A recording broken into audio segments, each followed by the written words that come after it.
আসসালামু আলাইকুম রাহমাতুল্লাহ। সবাইকে এসপি ক্লাসে স্বাগতম জানাচ্ছি।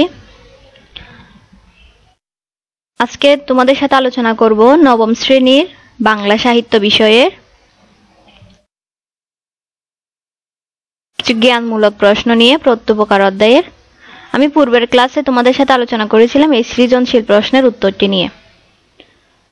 ক্লাসটি যদি তোমরা না দেখে থাকো, আমাদের চ্যানেলে এই ক্লাসটি দেওয়া আছে, তোমরা দেখে নিবে। আমরা এখন প্রত্যুপকার যে অধ্যায়টি আছে এই অধ্যায়ের গুরুত্বপূর্ণ কিছু জ্ঞানমূলক প্রশ্ন এবং উত্তর নিয়ে তোমাদের সাথে আলোচনা করব। এখানে প্রথম প্রশ্ন দেওয়া আছে, ঈশ্বরচন্দ্র বিদ্যাসাগরের জন্ম কোথায় হয়েছিল? ঈশ্বরচন্দ্র বিদ্যাসাগরের জন্ম ভারতের পশ্চিমবঙ্গের মেদিনীপুর জেলার বীরসিংহ গ্রামে হয়েছিল। ঈশ্বরচন্দ্র বিদ্যাসাগরের জন্ম কোথায় হয়েছিল? ভারতের পশ্চিমবঙ্গের মেদিনীপুর জেলায় বীরসিংহ গ্রামে। দ্বিতীয় নম্বর প্রশ্ন, ঈশ্বরচন্দ্র বিদ্যাসাগরের আসল নাম কি ছিল? ঈশ্বরচন্দ্র বিদ্যাসাগরের আসল নাম ছিল যে ঈশ্বরচন্দ্র বন্দ্যোপাধ্যায়।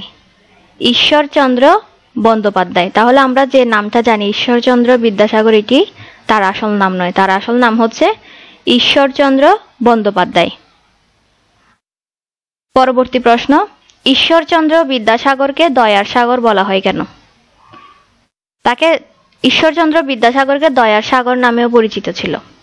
ঈশ্বরচন্দ্র বিদ্যাসাগর দয়ার সাগর নামেও পরিচিত ছিল। এখন ওনাকে কেন দয়ার সাগর বলা হতো? তিনি দানশীলতার জন্য দয়ার সাগর নামে পরিচিত ছিলেন। বিদ্যাসাগরের কোন বই বাংলা ভাষা শিক্ষাদানে গুরুত্বপূর্ণ? বিদ্যাসাগরের লেখা বর্ণ পরিচয় বই বাংলা ভাষা শিক্ষাদানে অত্যন্ত গুরুত্বপূর্ণ। কোন বইটি? বর্ণ পরিচয়। ঈশ্বরচন্দ্র বিদ্যাসাগরের মৃত্যু কবে হয়েছিল? ঈশ্বরচন্দ্র বিদ্যাসাগর 1891 সালে 29 জুলাই মৃত্যুবরণ করেন। পরবর্তী প্রশ্ন, আলী ইবনে আব্বাস কে ছিলেন? আলী ইবনে আব্বাস ছিলেন খলিফা মামুনের একজন প্রিয় পাত্র। খলিফা মামুনের একজন প্রিয় পাত্র। গল্পের শুরুতে এক ব্যক্তি কেন হাত পা বাঁধা অবস্থায় আনা হয়েছিল?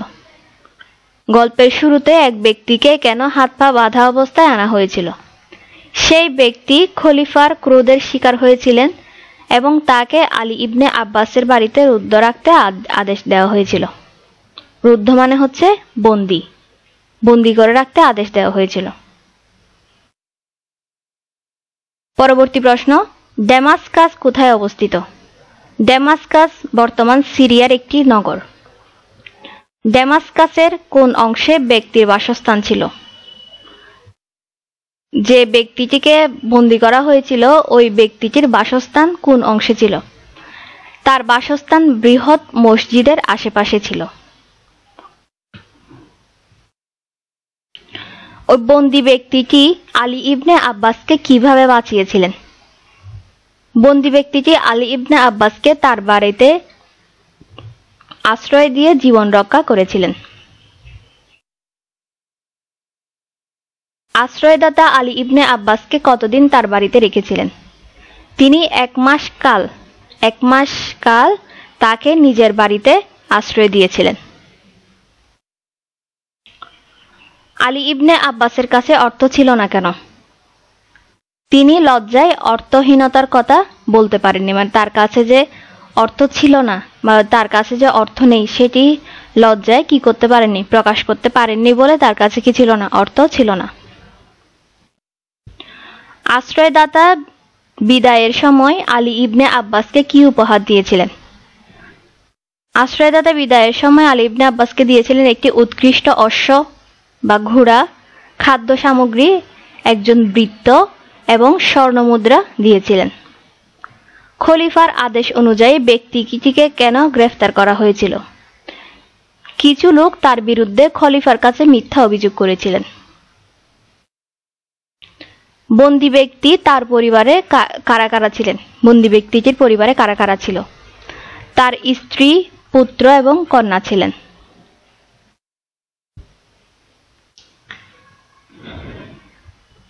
বন্দী ব্যক্তিটি খলিফার ক্রোধে পড়ার সময় পরিবারকে দেখতে পেরেছিলেন কি? না, তাকে পরিবারকে দেখার অনুমতি দেওয়া হয়নি। আলী ইবনে আব্বাস ব্যক্তিটিকে কি প্রতিশ্রুতি দেন? তিনি ব্যক্তিটিকে মুক্তি দিয়ে তার পরিবারের কাছে ফিরে যেতে সাহায্য করবেন বলে প্রতিশ্রুতি দেন।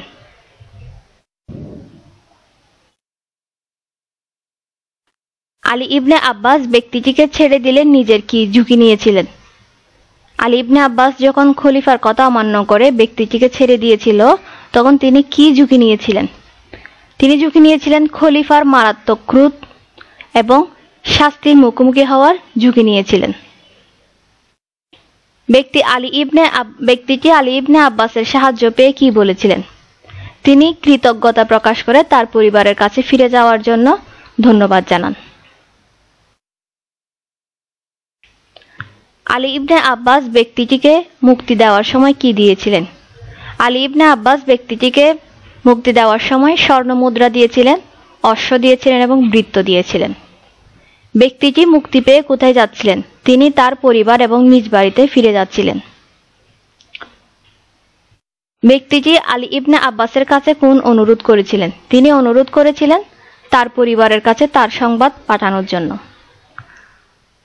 আশ্রয়দাতা পরিচয় জানতে পেরে আলী ইবনে আব্বাসের কি প্রতিক্রিয়া হয়েছিল? তিনি অত্যন্ত আনন্দিত হয়ে তাকে আলিঙ্গন করেন এবং কৃতজ্ঞতা প্রকাশ করেন।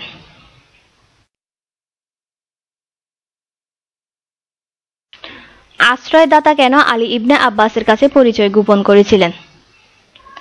আশ্রয়দাতা পরিচয় গোপন করেছিলেন কারণ তিনি দানশীলতা এবং কৃতজ্ঞতার জন্য অতিরিক্ত কিছুই চাননি। এই যে প্রত্যুপকার গল্পটি তোমরা পড়লে, এই গল্পের মূল শিক্ষা কি? এই গল্পটির মূল শিক্ষা হচ্ছে কৃতজ্ঞতা এবং দয়া মানুষের জীবনের অপরিসীম মূল্য রাখে। তো তোমাদের যদি এই শীটটি প্রয়োজন হয়, তোমরা আমাদের ফেসবুকে গ্রুপ আছে, ইএসপি ক্লাস অফিসিয়াল গ্রুপ নামে একটি গ্রুপ আছে, ওই গ্রুপে তোমরা জয়েন হলে এই শীটটি সেখানে তোমরা পেয়ে যাবে। ক্লাসটি অবশ্যই তোমার বন্ধু বান্ধবকে শেয়ার করবে। নতুন নতুন ক্লাস পাওয়ার জন্য অবশ্যই চ্যানেলটি সাবস্ক্রাইব করে রাখবে। আজকে এই পর্যন্তই। খুদা হাফেজ। আসসালামু আলাইকুম।